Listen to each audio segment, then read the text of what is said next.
ئایا ئینسان ئەتوانێ ذکری دوای نوێژی بەیانی و ذکری بەیانیان بالەیەک و ذکری دوای نوێژی عسر و ذکری عسریش ئێوارانیش بالەیەک؟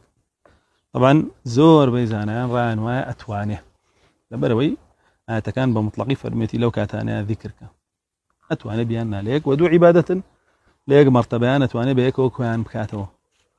هەندێکی ترەڵێن ناتوانێ وا بکە، ئەبێ ذیکرەکانی بەیانیان تەواوکە، ذیکرەکانی ئێواران تەواوکە بەجیا جگە لە ذیکری دوای نوێژە فەرضەکەی بەیانی و دوای نوێژە فەرضەکەی عەسر. بەڵام ڕای ڕاجحەوەیە کە ئەتوانێ پێکەوە لە یەکیان باو داغڵیان بکە.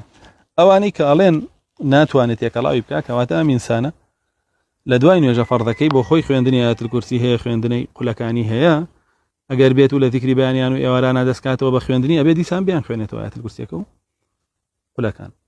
ئەوەشی کە فەرموویەتی ئەتوانێت تێکەڵاوی بکەی ئەوە یەک جار بیخوێنێ بری هەردووکی ئەکەوێ و ئەوەش دروستە، چونکە بۆ هەندێک لە نوێژەکان بۆ شێوە بری یەکترەکەون لە نوێژە سونەتەکان ئەفکارەکان وڵاترە بری یەکتر بکەون.